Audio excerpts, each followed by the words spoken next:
여러분 안녕하세요. 나인수 목사입니다. 오늘은 십계명 해설 자유를 위한 말씀, 본격적으로 1계명 너는 나 외에는 다른 신들을 내게 두지 말라 라는 말씀으로 여러분들과 함께 나누도록 하겠습니다. 지난 시간에는 십계명의 배경과 특징들 그리고 목적에 대해서 살펴봤는데요. 십계명, 그러니까 1계명부터 10계명까지 각각의 계명을 다루는 데 있어서 배경이 되는 그런 해석 원리라고 할 수 있을 겁니다. 그러면 오늘부터 1계명 본격적으로 살펴보도록 할 건데요. 1계명은 제목에 나와 있는 것처럼, 그리고 1계명에 나와 있는 것처럼 너는 나 외에는 다른 신들을 너에게 두지 말아라 라고 되어 있습니다. 이스라엘 백성이 지내고 있던 그 시대 상황에서는 너무나 당혹스러운 명령이라고 할 수 있는데요. 왜냐하면 당시에는 너무나 많은 신들이 있었기 때문입니다. 이스라엘 백성이 애굽 땅에서 탈출해서 해방되었죠. 구원받았습니다. 그런데 그들이 살고 있던 그 애굽 땅, 신들의 나라라고 할 수 있을 만큼 많은 신들이 있었습니다. 여러분들 교환에 적어 놓았던 것처럼 수많은 신들이 이집트 땅에는 있었죠. 그렇다면 이스라엘 백성이 곧 있으면 들어가야 되는 가나안 땅은 어떠했을까요? 역시 마찬가지였습니다. 한 명의 신, 그러니까 하나의 신만 있는 것이 아니라 수많은 신들이 있었다는 거죠. 이스라엘 백성이 지금까지 수백 년 동안 살아왔던 지역이나 앞으로 가서 이제 정착해야 될 땅이나 하나의 신만 존재하는 것이 아니라 수많은 신들을 사람들이 섬기고 있었다는 거죠. 그러니까 지금까지 살아왔던 습관이나 앞으로 살아가야 되는 그런 마주해야 되는 그런 상황이나 어느 한 곳이라도 하나의 신만을 섬기는 곳은 없었다는 것입니다. 그러니까 너는 나 외에는 다른 신들을 내게 두지 말아라 라고 하신 명령은 지금까지 너희가 살던 대로 살면은 안 된다라는 것을 뜻하고요. 그 다음에는 너희가 앞으로 마주하게 될 상황에서 너희가 만나게 될 그 사람들의 습관이라든지 신들을 섬기는 그런 문화를 따라서 너희도 그렇게 살면 안 된다라고 말씀을 하셨다는 겁니다. 굉장히 독특한 삶의 양식을 요구하셨다는 거예요. 오로지 하나님 한 분만 섬겨야 된다라는 것이죠. 굳이 조금 어려운 말을 쓰자면 다신교의 세상 가운데에서 오로지 여호와 하나님 한 분만 섬기는 일신교 생활을 살라고 말씀을 하셨다는 것입니다.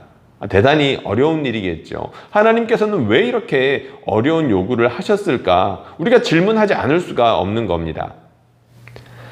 하나님께서 이스라엘 백성에게 왜 1계명을 요구하셨을까? 이 질문을 하기 전에 너는 나 외에는 다른 신들을 너에게 두지 말아라 라는 이 말 가운데 다른 신들, 이 이야기를 하지 않을 수가 없는데요.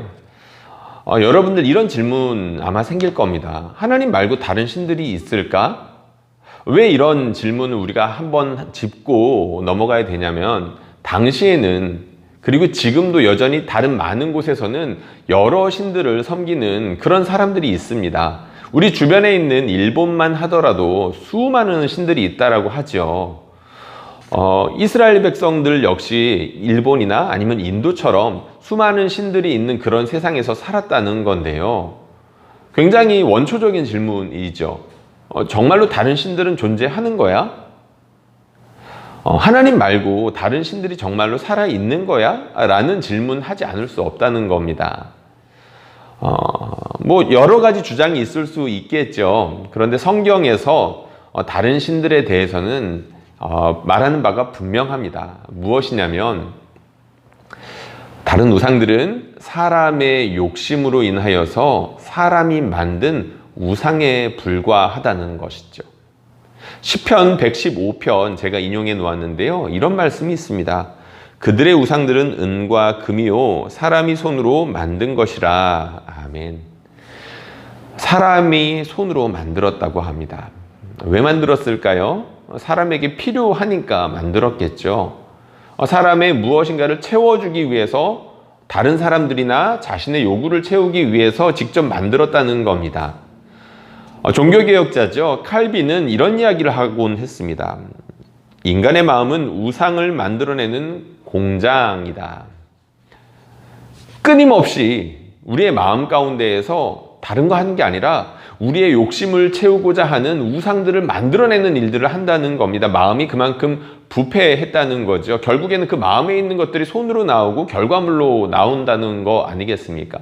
이집트에 있는 수많은 신들, 가나안에 있는 수많은 신들, 결국에는 사람의 욕심, 특정 일부의 사람이건 어떤 다수의 사람이건 어떤 사람들의 욕구를 채워주기 위해서 만들어져 있다는 겁니다. 필요하면 어떤 신도 만들고 어떤 게 필요하면 다른 신도 만들고 그랬다는 거죠. 예를 들자면 이런 겁니다. 비가 필요하면 어떤 신에 가서 절을 하는 겁니다. 햇빛이 필요하면 어떤 곳에 가서 또 다른 신에게 엎드려 절을 하는 거죠. 그리고 돈이 필요하거나 자녀들이 잘 되어야 된다거나 아니면 전쟁에서 이겨야 된다거나 다른 여러 가지 문제들이 있다면 각각에 맞는 신들을 찾아가서 절해야 되는 것이 필요하다는 겁니다. 성경에서는 이처럼 우상에 대해서, 그러니까 다른 신들에 대해서는 사람의 욕심으로 인하여서 생겨난 생명 없는 우상에 불과하다, 이렇게 말하고 있다는 것이죠. 그럼 하나님께서 너는 나 외에는 다른 신들을 내게 두지 말아라 라고 하는 말씀에 대해서 우리가 진지하게 고민해 보지 않을 수가 없는 겁니다. 이것은 단지 여러 존재들 가운데에서 하나만을 선택해서 하나님만 섬기라 라는 말씀이 될 수도 있겠지만, 다른 신들이 존재하지 않는 상황에서, 그러니까 인간의 욕심이 만들어낸 여러 신들이 있는 그런 상황 가운데에서 오직 하나님만 섬기라 라는 것은 하나님께서 사람의 마음 가운데 주신 것, 그리고 하나님께서 사람들의 상황 가운데 주신 많은 것들보다 더 많은 것들을 욕망하고 욕심을 내는 것들에 대해서 경고하는 것이라고 할 수가 있겠죠. 우리가 이것은 10계명 1계명부터 10계명까지 차례대로 살피는 가운데 자세하게 드러나게 될 겁니다. 특별히 10번째 계명, 탐심은 우상 숭배다. 하나님께서 사람의 마음을 제동하는 계명을 주시는데요. 탐심이 우상 숭배와 연결된다는 것들을 우리가 감안해 본다면 결국에 이 10가지 계명은 하나님께서 사람의 마음에 주시는 그런 특별한 말씀이라고 할 수 있는 것입니다. 너는 나 외에는 다른 신들을 내게 두지 말아라. 다른 수많은 신들이 있어서가 이런 명령을 하신 것이 아니라 사람의 마음 가운데 끊임없이 하나님을 거역해가면서까지, 하나님이 싫어하는 것을 뻔히 알면서까지 과하게 욕망하는 것들이 너무나 많기 때문에 하나님께서 이런 명령을 주셨다는 것이죠. 실제로 다른 신들이 존재하는 것이 아니라 하나님보다 더 욕망하는 것들이 사람의 마음들 가운데 있기 때문에 하나님께서 이것을 명령하셨다라고 말씀을 드렸습니다. 사실 이것은 자연스럽게 제가 처음으로 드렸던 질문, 하나님께서는 왜 이런 첫 번째 계명, 너는 나 외에는 다른 신들을 두지 말아라, 수많은 신들이 있는 가운데서 왜 이런 명령을 주셨을까에 대한 그 핵심을 찌르는 답이 됩니다. 사람의 마음에는 하나님보다 더 사랑하는 것이 그만큼 많기 때문이라는 거죠.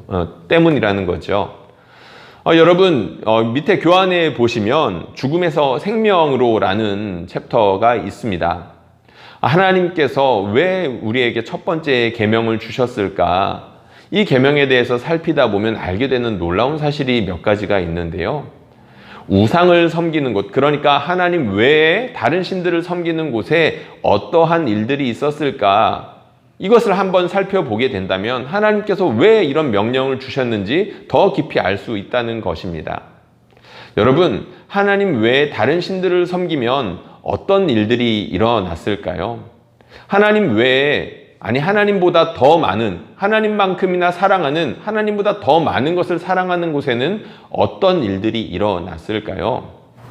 이스라엘 백성이 하나님보다 더 사랑하는 것이 있는 곳에는 기쁨과 평화가 있는 것이 아니라 죽음과 탄식이 있을 뿐이었습니다.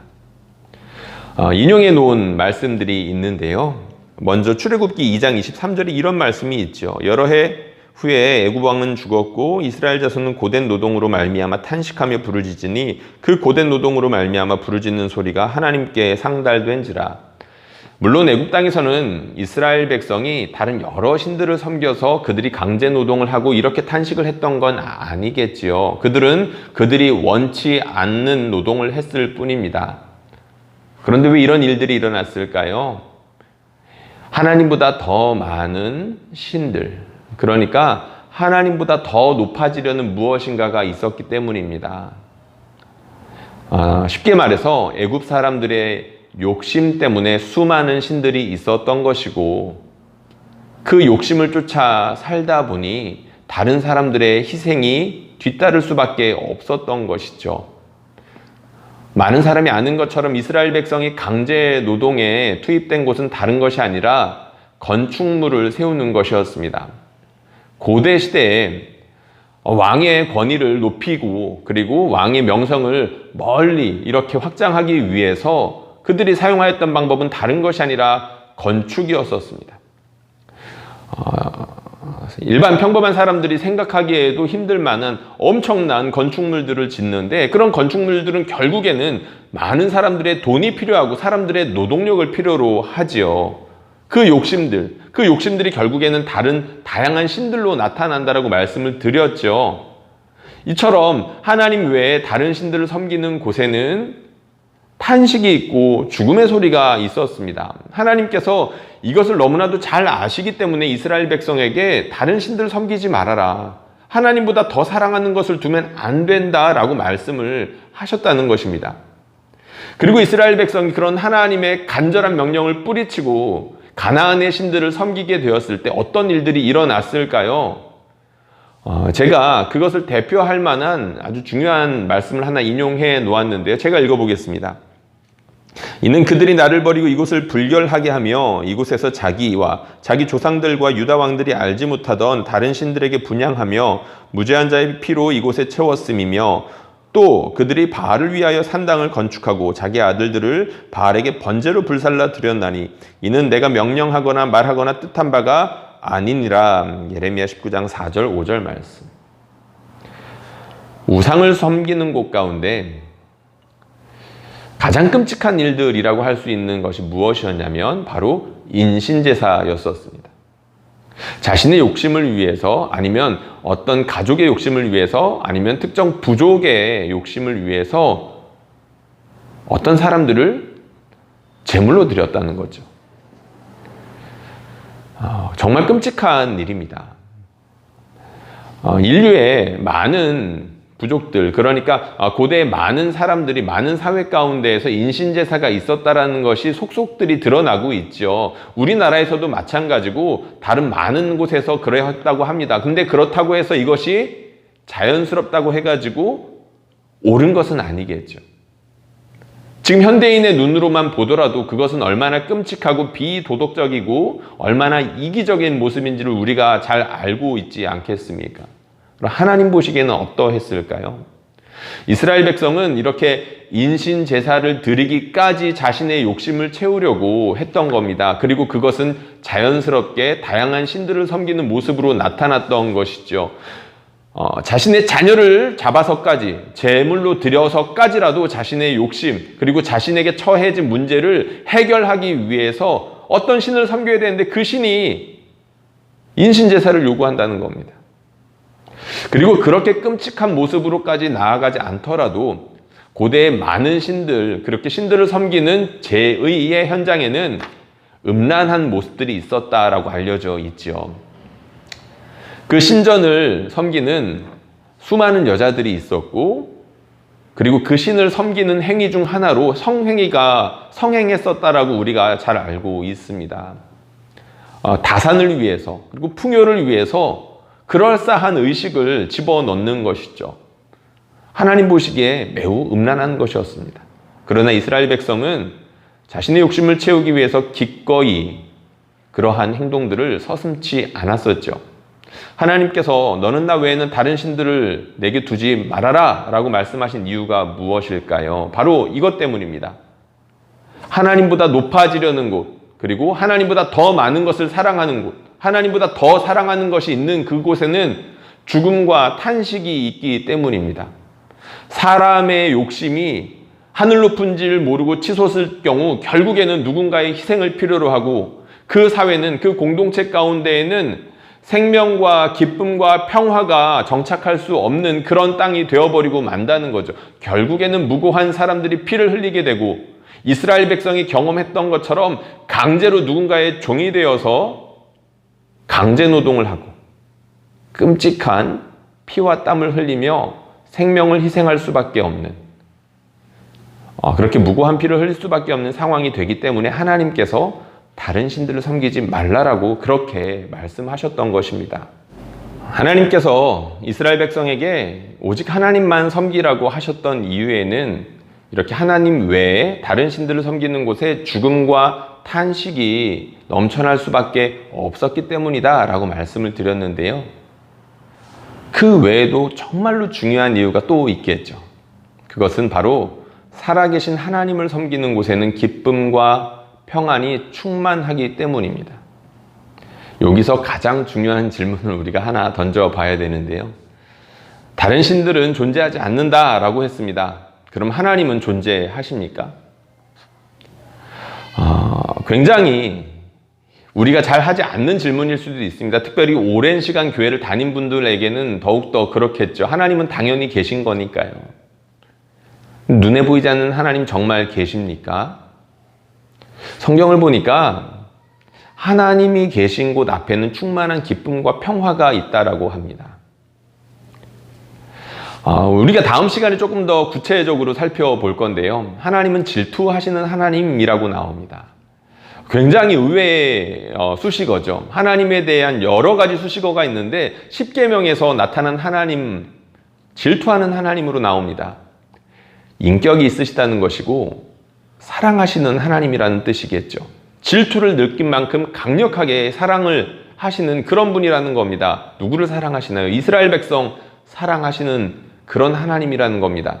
자기 백성 사랑하기를 부모가 자녀 사랑하는 것처럼, 배우자가, 남편이 아내를 사랑하고 아내가 남편을 사랑하는 것처럼 그렇게 독점적으로 사랑을 요구하는 그런 대상들이 있지 않겠습니까? 하나님께서 그렇게 자기 백성을 사랑하신다는 겁니다. 질투를 느낄 만큼 말이죠. 살아계신다는 겁니다. 우상들은 형체가 있고 특정한 장소에서 위세를 떨치는 것처럼 보이지만 그렇지 않았죠.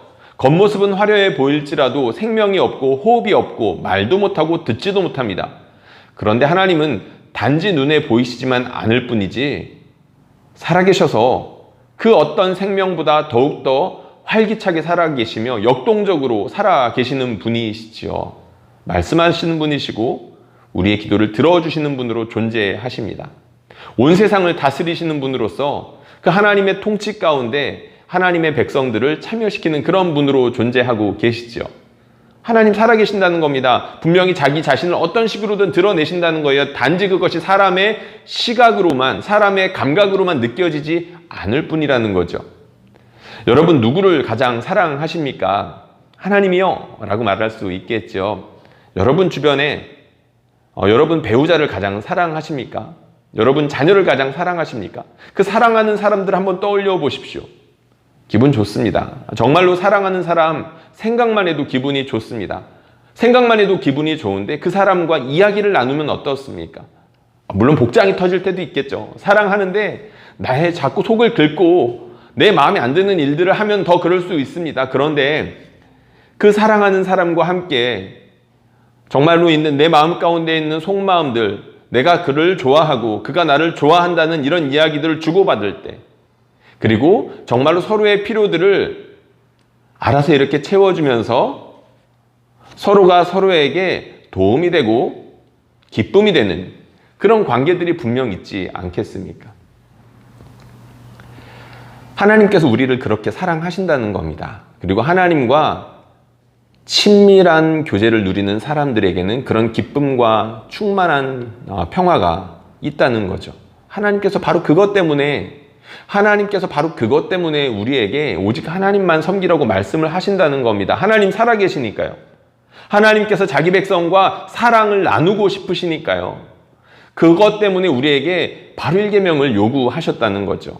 이것에 대해서는 2계명, 3계명에 대해서 차차 우리가 어떻게 그럼 하나님을 사랑할 수 있을지 그런 것들을 살펴보면서 더 자세하게 알아보게 될 겁니다. 근데 중요한 것은 하나님께서 1계명을 요구하신 이유가 두 가지가 있는데, 하나는 다른 신들을 섬겼을 때 하나님보다 더 많이, 하나님보다 어떤 것을 더 사랑하게 되었을 때 사람들 사이에는 탄식과 죽음이 있기 때문이었고, 그리고 더 중요한 것은 하나님 살아계시기 때문에, 살아계신 하나님과 친밀한 교제를 나눌 때에야만 사람이 만족할 수 있고 충만한 기쁨과 평안을 누릴 수 있기 때문이라고, 바로 그것 때문에 1계명을 주셨다라고 여러분들에게 말씀을 드리는 것입니다. 너는 나 외에는 다른 신들을 섬기지 말라라고 말씀하신 하나님, 하나님보다 더 사랑하는 것이 있는 그런 사람들에게 하루빨리 돌이키라고 회개의 명령 주시는 거죠. 하루빨리 돌이키라는 겁니다. 행위로부터 돌이키고 마음 돌이키라는 거죠. 하나님보다 더 사랑하는 것이 어떤 것이든 그것으로부터 돌이키라는 겁니다. 여러분들은 하나님보다 더 사랑하는 것 어떤 것 있으실까요? 많은 것 있으실 겁니다. 먼저 자기 자신이 될 거고, 그리고 자기 자녀가 될 수도 있겠죠. 하나님보다 더 사랑할 수 있다는 겁니다. 그런데 그러면 안 된다는 것이고, 만약에 그렇게 하고 있으면 오직 하나님만 섬기는 바로 그 길에 들어서야 된다는 것입니다. 여러 가지 신들이 있겠지만, 여러 가지 신과 같이 자신의 지위를 높이려는 것들이 있겠지만, 그 중에서 세 가지만 한번 추려봤습니다. 대표적으로 돈이 있겠죠. 예수님께서 이런 말씀하셨습니다. 한 사람이 두 주인을 섬기지 못할 것이니 혹 이를 미워하고 저를 사랑하거나 혹 이를 중히 여기고 저를 경히 여김이라. 너희가 하나님과 재물을 겸하여 섬기지 못하느니라. 아멘. 예수님께서는 사람들이 돈 좋아하는 것을 어느 정도로까지 좋아하는지를 간파하고 계셨습니다. 사람들은 돈을 신처럼 생각하고 있었죠. 영적인 존재로 여기고 있다는 겁니다. 물론 눈에 보이는 지폐 몇 장일 수도 있고 숫자 몇 개일 수도 있습니다. 그런데 사람들이 하는 행동을 가만히 보니까 돈을 위해서 자신에게 주어진 시간과 에너지를 모두 그곳에다 탕진하는 사람들을 보니 이것은 신과 같지 않을 수가 없는 겁니다. 심지어 돈 때문에 얼마나 많은 사람들이 죽어나가고 있습니까? 심지어 돈 때문에 자신의 생명, 자신의 자녀의 생명까지도 여태까지 바쳐왔던 것이 인간의 역사라고 할 수 있겠죠. 얼마나 무지합니까? 그런데 그 힘이 너무나도 강력하기 때문에 스스로 돌이키지 못하고 있는 것 또한 인간의 역사이기도 합니다. 예수님께서 그거 간파하셨다는 겁니다. 하나님과 돈 함께 섬길 수 없는 거야 라고 말씀하셨다는 것이죠. 여러분들 돈 때문에 기쁘신 분 많지 않습니까? 아니, 돈 때문에 슬프신 분이 훨씬 더 많으시겠죠.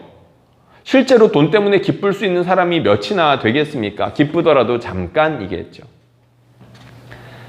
하나님께서 우리가 돈 뒤에 있는 그런 우상이 될 수 있는 그런 영적인 실체에 대해서 경고하신 것입니다. 우리가 돈을 하나님처럼 좋아하고 있다는 것을 경고하고 계신다는 거죠. 두 번째, 외모가 있습니다. 외모? 어떤 것일까요? 사도 바울이 이런 이야기 했습니다. 하나님 아는 것을 대적하여 높아진 것을 다 무너뜨리고 모든 생각을 사로잡아 그리스도에게 복종하게 하는 너희의 복종이 온전하게 될 때에 모든 복종하지 않는 것을 벌하려고 준비하는 중에 있노라. 너희는 외모만 보는도다. 이 말을 이해하려면 맥락을 좀 이해할 필요가 있습니다. 고린도 교회에 사도 바울에 대한 사도성을 의심하는 사람들이 있었습니다. 그런데 사도 바울을 의심하는 사람들이 내놓은 이유가 조금은 많이 초라했는데요. 그것이 무슨 말이냐면 사도 바울이 외모가 변변치 않다는 겁니다. 물론 이런 겉모습일 수도 있겠지만 말하는 것이 당시에 수려한 언변을 자랑하는 많은 사람들의 뒤처진다, 이렇게 생각을 했던 거죠. 실제로 고린도 교회에 아볼로라는 사람이 그런 역할을 했던 것 같습니다. 물론 그는 자신에게 있는 능력을 10분 발휘하여서 하나님의 말씀을 열심히 전하는데 애를 썼던 것 같습니다. 그런데 사역자, 그 설교자를 받아들이는 고린도 성도들의 태도가 문제였다는 거죠. 그 사람들이 무엇인가를 판단하는 기준에 있어서 저 사람은 내 마음에 들어. 우리 시대의 기준에 맞아. 라는 거였다는 겁니다. 논리적으로 얼마나 정연해, 얼마나 저 언변이 뛰어나, 이런 것에 있었다는 거죠. 사람을 설득하는 논리적인 능력이 탁월했고 사람들이 듣기에 감동적이었다는 겁니다. 근데 사도 바울의 말은 그렇지 않았던 것 같아요. 사도 바울의 말은 심지어 언을 때까지 있었던 것 같습니다. 그런데 글에는 능했다라는 표현이 나오죠. 사도 바울이 콕 집어 말하는 겁니다. 너희의 이러한 태도, 사람의 외모를 두고 판단하는 태도, 거기에 대해서 딱 지적하는 거죠. 너희는 외모만 보고 있구나. 이거 얼마든지 우상이 될 수 있습니다. 왜 그렇습니까? 외모를 보고 많은 것들을 사람들이 만들어내죠. 결국에는 만들어냅니다. 여러분들, 사람들이 좋아하는 어떤 이상향이라는 것, 결국에는 그 시대의 사람들이 만들어내는 것 아니겠습니까? 그 시대의 사람들이 좋아하는 어떤 가치를 뭔가 보이는 거에 투영한다는 거죠. 이것에 대해서 우리는 너무나도 잘 알고 있습니다. 대중매체의 시대에 우리가 살고 있지 않겠습니까? 사람들이 좋아하는 어떤 스타일을 특정한 사람에게 그것들을 투영해서 철저하게 만들어내는 과정을 거치죠. 이것을 연예인에게서만 우리가 볼 수 있는 것이 아니라 모든 것에서 그렇습니다. 사람들은 자기가 중요하게 생각하는 기준들이 있는데 그것을 하나님만큼이나 높이면 어떤 일이 일어나게 될까요? 사람들 무시하게 되는 겁니다. 우상숭배의 증거죠. 하나님께서 사랑하시고 하나님께서 특별하게 아름답게 창조하신 사람을 무시하고 그 외모의 기준에 맞지 않는다라고 하여서 평가하고 내버리는 것, 우상숭배의 증거로 볼 수 있다는 거죠. 사람들에게 그렇게 상처 입히고 피해주는 일뿐만 아니라 자기 자신에 대해서도 그렇게 적용할 수 있겠죠. 자기가 생각하기에 나는 세상의 기준에 그렇게 맞지 않는 것 같아. 하나님께서 특별하다라고 말씀하고 계시고 존재 자체만으로도 하나님께서 기뻐하신다라고 말씀하시는데 그런 나에 대해서 세상이 만든 그 외모의 기준에 미달한다라고 해서 자기 자신을 인정하지 못하고 받아들이지 못하는 그런 모습이 바로 우상숭배의 증거가 될 수 있다는 겁니다. 너는 나 외에는 다른 신들을 섬기지 말아라 라고 했을 때 네가 생각하는 그 어떤 외모의 기준이라도 하나님만큼이나 높아져서는 안 된다라고 말씀하신다는 거죠. 인간이 하나님처럼 숭배하고 있는 여러 가지 것들 중에 이성과 과학이 있습니다. 파스칼이라는 사람이 이런 이야기를 했습니다. 그러니 오만한 자여, 그대들은 자신에 대하여 얼마나 역설적인가를 깨닫거라. 무력한 이성이여, 머리를 숙여라. 어리석은 자연이여, 침묵하라. 인간이 무한히 인간을 뛰어넘는다는 것을 배워라. 그리하여 그대들이 모르는 자신의 참된 상태를 그대들이 하나님에게서 배워라. 신의 말씀을 들으라. 파스칼이 전곡을 찔렀습니다. 인간이 인간을 뛰어넘는다라고 했죠. 무한히 뛰어넘는답니다. 세대가 지날수록, 새로운 세대가 오면 새로운 세대가 올수록 이전의 지식과 경험은 부정되거나 틀린 경우로 드러나는 경우가 많다는 거죠. 새로운 지식이 쌓일 수 있고 더 많은 것들을 발견할 수 있지만 제한적이고 극히 일부에 불과하다는 것을 파스칼이 말하고 있는 겁니다. 그래서 무엇이라고 합니까? 하나님의 말씀을 들으라. 우리의 양심으로부터 들려나오는 말씀, 온 우주가 선포하고 있는 하나님의 존재와 사랑, 그리고 궁극적으로 하나님께서 우리를 구원하시기로 작정하시고 행하셨던 모든 일들이 응축되어 담겨져 있는 성경의 말씀, 하나님의 말씀에 귀를 기울이라는 것이죠. 하나님이 어떤 분이시고 인간이 어떤 존재이며 하나님께서 그런 인간을 위해서 어떤 행동을 하셨는지 자세하게 나와 있는 것이 바로 성경이라는 것 우리가 알고 있는데요. 그 말씀에 귀를 기울이라는 겁니다. 우리가 잘 알고 있는 것처럼 인간의 이성은 참으로 위대하다라고 할 만큼 수많은 발전과 엄청난 업적을 이루어 왔습니다. 그러나 그 엄청난 업적들 사이사이에 어떤 일들이 있었습니까? 수많은 과학의 발전들이 엄청난 학살로 이어졌다는 것들을 우리가 알고 있죠. 정말로 기술이 발전할 때마다 사람들은 행복할까라는 근본적인 질문을 던지지 않을 수가 없습니다. 실제로 너무나도 끔찍한 일들이 기술의 발전이 있을 때마다 있어 왔기 때문이죠. 물론 사람들은 기술의 발전을 두고 유토피아를 말하고 유토피아를 그려보라고 하지만 역사는 그렇게 단순하지 않았습니다. 사람의 이성이 발전하고 지식이 쌓여올 때마다 끔찍한 일들이 일어나 왔죠. 하나님을 인정하지 않았기 때문입니다. 파스칼이 말했던 것처럼 사람의 이성은 지극히 제한되어 있습니다. 하나님께 고개를 숙여야만 참된 기쁨과 평안의 길로 접어들 수 있다는 것이죠. 오늘 첫 번째 계명에 대해서 여러분들과 함께 나누어 봤는데요. 하나님을 인정하지 않는 것, 하나님을 넘어서는 그 어떤 것이 있는 곳에는 탄식과 죽음의 부르짖음이 있을 수밖에 없습니다. 그러나 하나님께서 강력하게 요구하시는 것처럼 우리가 바로 그것으로부터 돌아선다면, 하나님을 더 사랑하는 그곳에 우리가 있게 된다면 하나님께서는 그 탄식과 죽음으로부터 우리를 돌이키셔서 생명과 기쁨과 평안의 그런 그 하나님과의 그 사랑의 관계로 우리를 끌어주실 것입니다. 결론을 이렇게 적어놨는데요. 조금은 깁니다. 여러분들도 저와 함께 같이 읽어주시면 좋겠습니다. 수많은 신들이 있지만 그 모든 신들은 사람의 욕심이 투영된 가짜 신에 불과합니다. 그들의 모든 욕망을 채워줄 것 같았던 신들은 이스라엘을 오히려 억압하였습니다. 우상을 섬기는 곳에는 죽음과 탄식이 넘쳐났습니다. 오로지 자신의 욕심을 최고의 가치로 두는 사람들에게 당연한 결과였습니다. 하나님께서는 이집트라는 신들의 세상에서 이스라엘을 구출하여 그들을 가나안이라는 신들의 세상에 옮기셨습니다. 그런 신들의 세상에서 살아야 하는 이스라엘에게 첫 번째로 주신 계명은 다름 아닌 다른 신들을 섬기지 말라는 것이었습니다.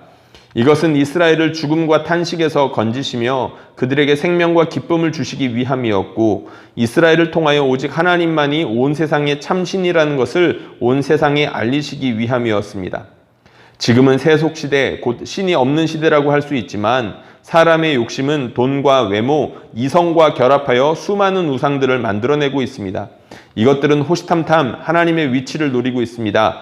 우리를 위하시고 우리를 통하여 세상을 구원하시기를 간절히 바라시는 하나님께서 우리에게 요구하시는 첫 번째 계명은 다름 아닌 우상들을 하나님의 위치에 두지 말라는 것입니다.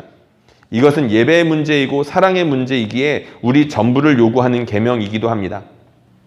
이 계명에서 10계명까지는 1계명의 해설이라고 해도 과언이 아닐 것입니다. 당신 곁에는 어떤 우상들이 하나님의 자리를 노리고 있나요? 하나님이 당신의 전부를 들여 섬길 만한 가치가 있는 분인가요? 우리를 속이며 하나님 노릇하려는 우상들을 하나씩 치우고 버릴 수 있을 때 우리는 참 자유를 향해 전진하게 될 것입니다. 1계명, 너는 나 외에는 다른 신들을 섬기지 말라. 강의 시청해 주셔서 감사드리고요. 2계명, 3계명에서는 이 1계명을 어떠한 방식으로 지켜야 되는지에 대해서 그런 해설들이 이어지게 될 겁니다. 기대해 주시고 기도해 주시면서 기다려 주셨으면 좋겠습니다. 감사합니다.